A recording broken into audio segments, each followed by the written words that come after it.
বেলঘড়িয়ায় রাসায়নিক কারখানায় বিষাক্ত গ্যাসে 2 শ্রমিকের মৃত্যু ঘিরে চাঞ্চল্য।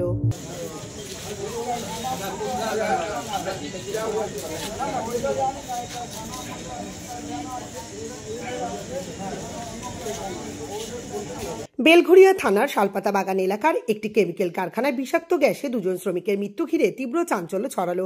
আরও একজন শ্রমিকের অবস্থা আশঙ্কাজনক। শুক্রবার রাতের ঘটনা। মৃতদের নাম রবি নাইচ, বয়স 60 ও সুরজিৎ মাইতি, বয়স 55।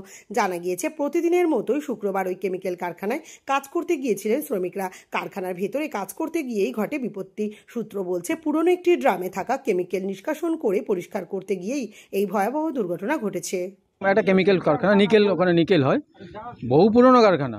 কিন্তু ঘটনাটা আজকে ওনারা, যেটা আমি ভেতরে গিয়ে শুনলাম, একজন শ্রমিক ছিল, ওনার সাথে কথা বললাম। উনি বলল যে ওনারা লাস্ট একটা কেমিক্যাল ঢালতে গেছিলো একটা ড্রেনে। যখন ঢালতে গেছিলো সেই গ্যাসটা ফর্ম করার পরে দুজন হাসপাতালে নিয়ে গেছে। সাথে সাথে দুজনই ওখানে ডেথ হয়েছে, আর একজন গুরুতর অবস্থায় এখন হাসপাতালে ভর্তি আছে। যা শোনা যাচ্ছে 60% খুবই খারাপ অবস্থা, 40% আছে, জানি না কি হবে। মোটামুটি এই অবস্থা বিষয়। এখন ফায়ার ব্রিগেড এসেছিলো, ফায়ার ব্রিগেড এসছে, প্রশাসনরা এসেছিলো। প্রশাসন মোটামুটি গেটটা এখন বন্ধ করে দিয়ে গেল।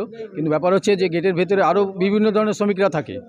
এবার তাদের তো ওখানে ঢুকতে হবে, তাদের কোয়ার্টার আছে, তারা থাকবে, তারা খাওয়া দাওয়া করবে। এখন এই গেটটা বন্ধ করে দেওয়াতে তাদের অসুবিধা হচ্ছে।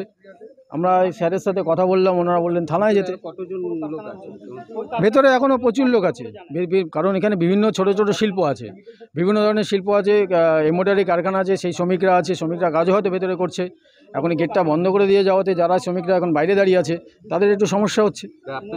আমরা চাই যে তাদের এই গেটটা যাতে আপাতত খুলে দেওয়া যায়, যে শ্রমিকরা ভেতরে যাক, ভেতরে গিয়ে তাদের যা জিনিসপত্র আছে সেগুলো কমসে কম আনুক। এবার ভেতরে রাত্রিবেলা তারা থাকবে, সেই একটা ব্যবস্থা যাতে করা যায়, সেইটা